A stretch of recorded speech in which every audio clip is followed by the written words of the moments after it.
Book 4. Elric looked back at the roaring, crumbling, tumbling, flame-spewing ruins of Imrir and drove his sweating oarsmen faster. The ship, sail still unfurled, bucked as a contrary current of wind caught it, and Elric was forced to cling to the ship's side lest he be tossed overboard. He looked back at Imrir and felt a tightness in his throat as he realized that he was truly rootless now. A renegade and a woman-slayer, though involuntarily the latter. He had lost the only woman he had loved in his blind lust for revenge. Now it was finished. Everything was finished. He could envisage no future, for his future had been bound up with his past, and now effectively that past was flaming in ruins behind him. Dry sobs eddied in his chest, and he gripped the ship's rail yet more firmly. His mind reluctantly brooded on Cimmeral. He had laid her corpse upon a couch and had set fire to the tower. Then he had gone back to find the Reavers successful, straggling back to their ships loaded with loot and girl slaves, jubilantly firing the tall and beautiful buildings as they went. He had caused to be destroyed the last tangible sign that the grandiose, magnificent, bright empire had ever existed. He felt that most of himself was gone with it. Elric looked back at Imrir, and suddenly a greater sadness overwhelmed him as a tower, as delicate and as beautiful as fine lace, cracked and toppled with flames leaping about it. He had shattered the last great monument to the earlier race, his own race. Men might have learned again one day to build strong, slender towers like those of Imrir, but now the knowledge was dying with the thunder and chaos of the fall of the dreaming city and the fast diminishing race of Melniboné. But what of the Dragon Masters? Neither they nor their golden ships had met the attacking Reavers. Only their foot soldiers had been there to defend the city. Had they hidden their ships in some secret waterway and fled inland when the Reavers overran the city? They had put up too short a fight to be truly beaten. It had been far too easy. Now that the ships were retreating, were they planning some sudden retaliation? Elric felt that they might have such a plan, perhaps a plan concerning dragons. He shuddered. He had told the others nothing of the beasts which Melnibonéans had controlled for centuries. Even now someone might be unlocking the gates of the underground dragon caves. He turned his mind away from the unnerving prospect. As the fleet headed towards open sea, Elric's eyes were still looking sadly towards Imrir, as he paid silent homage to the city of his forefathers and the dead Cimmeral.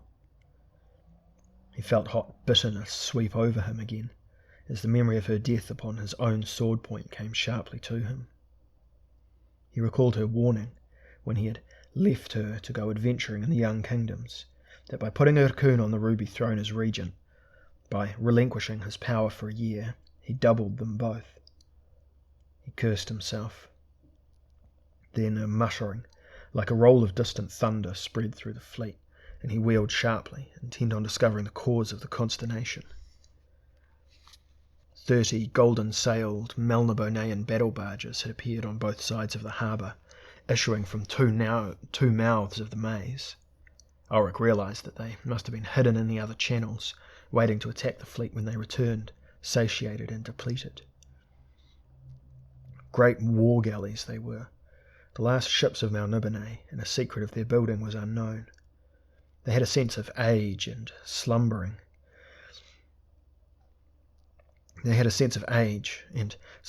Might about them as they rowed swiftly, each with 4 or 5 banks of great sweeping oars to encircle the raven ships. Elric's fleet seemed to shrink before his eyes, until it seemed as though it were a bobbing collection of wood shavings against the towering splendour of the shimmering battle barges. They were well equipped and fresh for a fight, whereas the weary Reavers were intensely battle-tired. There was only one way to save a small part of the fleet, Elric knew. He would have to conjure a witchwind for sail power. Most of the flagships were around him, and he now occupied that of Yaris, for the youth had got himself wildly drunk and had died by the knife of a Melnibonean slave wench. Next to the Elric's ship was Count Schmjorgen's, and the stocky sea lord was frowning, knowing full well that he and his ships, for all their superior numbers, would not stand up to a sea fight. But the conjuring of winds was great enough to move many vessels was a dangerous thing, for it released colossal power, and the elementals who controlled the winds were apt to turn upon the sorcerer himself if he was not careful. But it was the only chance. Otherwise the rams which sent ripples from the golden prows would smash the reaver ships to driftwood. Steeling himself, Elric began to speak the ancient and terrible, many-vowelled names of the beings who existed in the air. Again he could not risk the trance state, for he had to watch for signs of the elementals turning upon him. He called to them in a speech that was sometimes high like the cry of a gannet, sometimes rolling like the roar of a shore-bound surf, and the dim shapes of the powers of the wind began to flit before his blurred gaze. His heart throbbed horribly in his ribs, and his legs felt weak. He summoned all his strength and conjured a wind which shrieked wildly and chaotically about him, rocking even though the huge Melnibonean ships back and forth. Then he directed the wind and sent it into the sails of some 40 of the reaver ships. Many he could not save, for they lay even outside his own wide range. But 40 of the craft escaped the smashing rams, and amidst the sound of howling wind and sundered timbers leapt on the waves, their masts creaking as the wind cracked into their sails. Oars were torn from the hands of the rowers, leaving a wake of broken wood on the white salt trail which boiled behind each of the reaver ships. Quite suddenly they were beyond the slowly closing circle of Melnibonean ships and careering madly across the open sea, while all the crews sensed a difference in the air and caught glimpses of strange, soft-shaped forms about them. There was a discomforting sense of evil about the beings which aided them, an awesome alienness. Schmjorgen waved to Elric and grinned thankfully. "We're safe thanks to you, Elric," he yelled across the water. "I knew you'd bring us luck." Elric ignored him. Now the Dragon Lords, vengeance bent, gave chase, almost as fast as the magic-aided reaver fleet with the golden barges of Imrir, and some reaver galleys whose masts cracked and split beneath the force of the wind driving them were caught. Elric saw mighty grappling hooks of dully gleaming metal swing out from the decks of the Imririan galleys and thud with a moan of wrenched timber into those of the fleet which lay broken and powerless behind him. Fire leapt from catapults upon the Dragon Lord's ships and careered towards many a fleeing reaver craft. Searing, foul-stinking flame hissed like lava across the decks and ate into planks like vitriol into paper. Men shrieked, beating vainly at brightly burning clothes, some leaping into the water, which would not extinguish the fire. Some sank beneath the sea, and it was possible to trace their descent as, flaming even below the surface, men and ships flooded to the bottom like blazing, tired moths. Reaver decks, untouched by fire, ran red with reaver blood as they engaged Imririan warriors, swinging down great grappling ropes and dropping among the raiders, wielding great swords and battle axes and wreaking terrible havoc among the sea ravens. Imririan arrows and Imririan javelins swooped from the towering decks of Imririan galleys and tore into the panicky men of the smaller ships.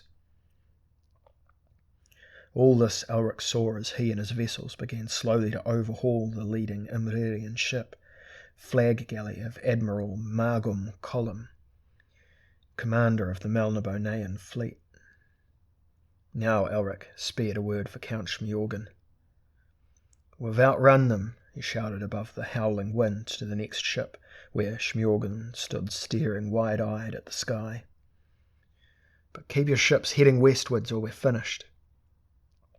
But Schmjorgen did not reply. He still looked skyward, and there was a horror in his eyes, in the eyes of a man who, before this, had never known the quivering bite of fear. Uneasily, Elric let his own eyes follow the gaze of Smjorgen. And then he saw them. They were dragons, without doubt. The great reptiles were some miles away, but Elric knew the stamp of these huge flying beasts. The average wingspan of these near-extinct monsters was some 30 feet across, their snake-like bodies, beginning in a narrow-snouted head and terminating in a dreadful whip of a tail, were 40 feet long, and although they did not breathe the legendary fire and smoke, Elric knew that their venom was combustible and could set fire to wood or fabric on contact. Imririan warriors rode the dragons' backs. Armed with long, spear-like goads, they blew strangely shaped horns which sang out curious notes over the turbulent sea and calm blue sky. Nearing the Golden Fleet, now half a league away, the leading dragons sailed down and circled towards the huge golden flag galley, its wings making a sound like the crack of lightning as they beat through the air. The grey-green scaled monster hovered over the golden ship as it heaved in the white-foamed turbulent sea. Framed against the cloudless sky, the dragon was in sharp perspective, and it was possible for Elric to get a clear view of it.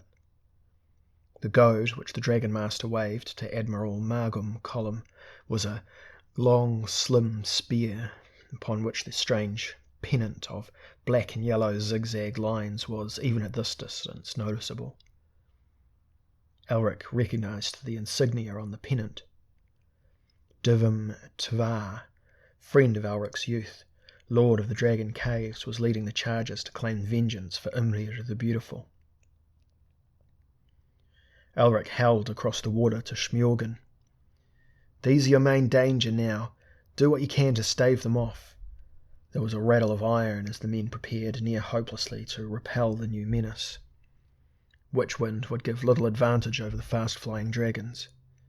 Now Divim Tvar had evidently conferred with Margum Column, and his goad lashed out at the dragon throat.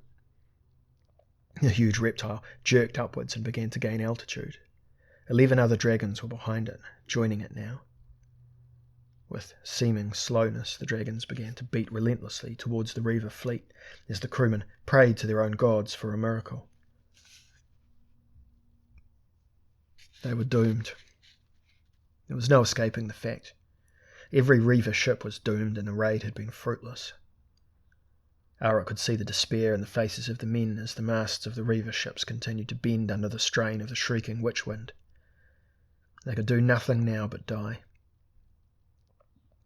Elric fought to rid his mind of the swirling uncertainty which filled it. He drew his sword and felt the pulsating evil power which lurked in rune-carved Stormbringer. But he hated that power now, for it had caused him to kill the only human he had cherished. He realised how much of his strength he owed to the black iron sword of his fathers, and how weak he might be without it. He was an albino, and that meant that he lacked the vitality of a normal human being. Savagely, futilely, as the mist in his mind was replaced by red fear, he cursed the pretensions of revenge he had held, cursed the day when he had agreed to lead the raid on Imrir, and most of all he bitterly vilified dead Erkun and his twisted envy, which had been the cause of the whole doom-ridden course of events. It was too late for curses of any kind. The loud slapping of beating dragon wings filled the air, and the monsters loomed over the fleeing Reaver craft. He had to make some kind of decision. Though he had no love for life, he refused to die by the hands of his own people. When he died, he promised himself it would be by his own hand. He made his decision, hating himself. He called off the witchwind as the dragon venom seared down and struck the last ship in line.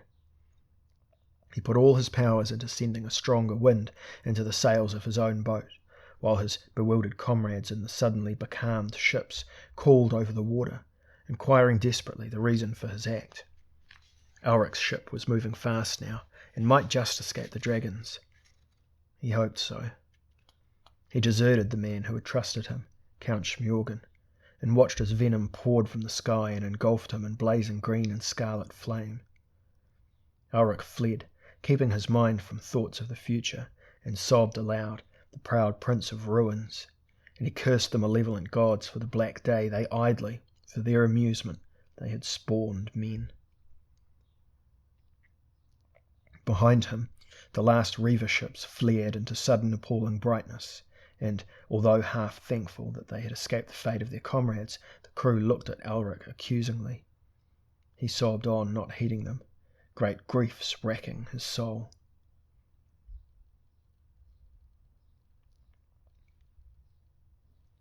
A night later, off the coast of an island called Pan Tang, when the ship was safe from the dreadful recriminations of the dragon masters and their beasts, Elric stood brooding in the stern while the men eyed him with fear and hatred, muttering of betrayal and heartless cowardice. They appeared to have forgotten their own fear and subsequent safety. Elric brooded, and he held the black rune sword in his two hands. Stormbringer was more than an ordinary battle blade, this he had known for years, but now he realized that it was possessed of more sentience than he had imagined. The frightful thing had used its wielder, and had made Elric destroy Cimmeral. Yet he was horribly dependent upon it. He realized this with soul-rending certainty, but he feared and resented the sword's power, hated it bitterly for the chaos it had wrought in his brain and spirit. In an agony of uncertainty, he held the blade in his hands and forced himself to weigh the factors involved. Without the sinister sword, he would lose pride, perhaps even life, but he might know the soothing tranquility of pure rest. With it he would have power and strength, but the sword would guide him into a doom-racked future. He would savour power, but never peace. He drew a great sobbing breath, and blind misgiving influencing him, threw the sword into the moon-drenched sea. Incredibly, it did not sink. It did not even float on the water. It fell point forwards into the sea and stuck there, quivering as if it were embedded in timber. It remained throbbing in the water, 6 inches of its blade immersed, and began to give off a weird devil scream, a howl of horrible malevolence. With a choking curse, Elric stretched out his slim, whitely gleaming hand, trying to recover the sentient hellblade. He stretched further, leaning far out over the rail. He could not grasp it. It lay some feet from him still. Gasping, a sickening sense of defeat overwhelmed him. He dropped over the side and plunged into the bone-chilling water, striking out with strained, grotesque strokes towards the hovering sword. He was beaten. The sword had won. He reached it and put his fingers around the hilt. At once it settled in his hand, and Elric felt strength seep slowly back into his aching body. Then he realized that he and the sword were interdependent, for though he needed the blade, Stormbringer, parasitic, required a user. Without a man to wield it, the blade was also powerless. "We must be bound to one another then," Elric murmured despairingly. "Bound by hell-forged chains and fate-haunted circumstance. Well then, let it be thus so, and men will have cause to tremble and flee when they hear the names of Elric of Melniboné and Stormbringer, his sword. We are two of a kind, produced by an age which has deserted us. Let us give this age cause to hate us." Strong again, Elric sheathed Stormbringer, and the sword settled against his side. Then, with powerful strokes, he began to swim towards the island, while the men he left on the ship breathed with relief and speculated whether he would live or perish in the bleak waters of that strange and nameless sea.